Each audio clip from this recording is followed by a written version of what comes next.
পুজোর দিনে খুবই অল্প সময়ে বানিয়ে ফেলুন নিরামিষ আলু কষা ও ফ্রাইড রাইস। এর জন্য প্রথমেই নিয়ে নিয়েছিলাম 750 গ্রাম বাসমতি রাইস এবং সেটাকে আধ ঘন্টা জলে ভিজিয়ে রেখেছিলাম। এরপর হাঁড়িতে জল নিয়ে তাতে গোটা গরম মশলা, একটুখানি তেল, দুটো তেজপাতা এবং 3-4 চামচ লবণ দিয়ে দেব। এরপর জলটা ফুটে গেলে তাতে চালটা ধীরে ধীরে তুলে দিতে হবে। এরপরে আমি কড়াইতে সামান্য সাদা তেল দিয়ে তাতে একটু ঘি অ্যাড করব, স্বাদটা আরো ভালো আসবে এর জন্য। আর এখানে আমি 3 ধরনের সবজি ইউজ করেছি: বিনস 8-10টা, একটা বড় সাইজের ক্যাপসিকাম এবং একটা মাঝারি সাইজের গাজর। 3 ধরনের সবজি আলাদা আলাদা করে ভাজার প্রয়োজন নেই, সমস্ত কিছু একসাথে মিশিয়েও ভাজলে ভালোভাবেই ভাজা হয়। তো একসাথে এগুলো ভেজে নেব, এতে আমাদের সময় অনেক বাঁচবে। আর এদিকে দেখো আমাদের ভাতটা রেডি হয়ে গেছে আর সবজিগুলোও ভাজা হয়ে গেছে। তো এবার ফ্রাইড রাইসটা পুরো রেডি করে নিই।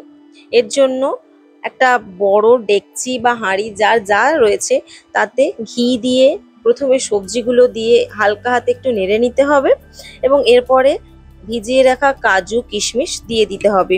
এগুলো অল্প তেলে নাড়তে হবে, বেশি নাড়লে শক্ত হয়ে যায় কাজুগুলো। এবং এরপরে ভাতটা ঢেলে দেব এবং ওপর থেকে সামান্য গোলমরিচ, একটু চিনি, সামান্য পরিমাণে নুন এবং সামান্য পরিমাণে গুঁড়ো গরম মশলা ছড়িয়ে দেব।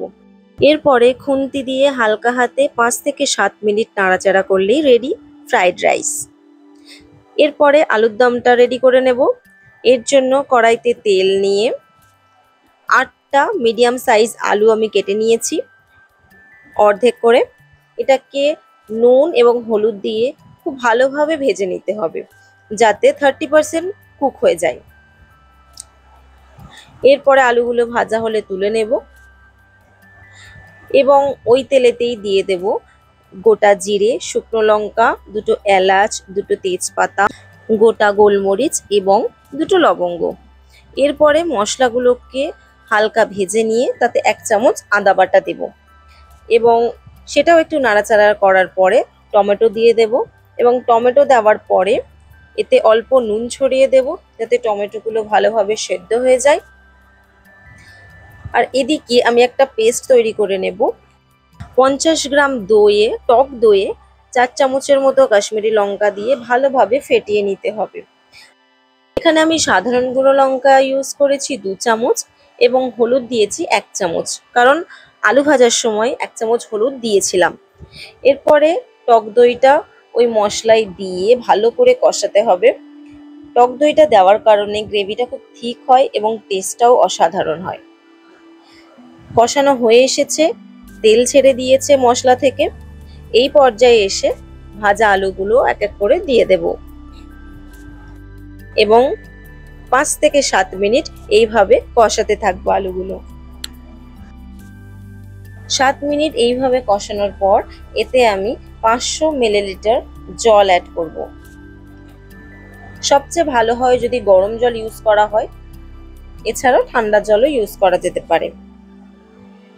আমি আলুর পিসগুলো অনেকটা বড় বড় করেছিলাম, যে কারণে সেদ্ধ হতে প্রায় 20 মিনিট টাইম লেগেছে। তবে এর থেকেও কম সময়ে আলুগুলো সেদ্ধ হয়ে যাবে যদি পিসগুলো আরো ছোট ছোট হয়। আলুগুলো সেদ্ধ হয়ে গেছে, শেষে দিয়ে দেব গরম মশলা, সামান্য ধনেপাতা এবং গোটা কাঁচা লঙ্কা। ব্যাস রেডি সম্পূর্ণ নিরামিষ আলু কষা এবং ফ্রাইড রাইস। রেসিপি ভালো লাগলে ভিডিওতে অবশ্যই একটা লাইক করো এবং আরো রেসিপির জন্য চ্যানেলটিকে সাবস্ক্রাইব করে রাখো।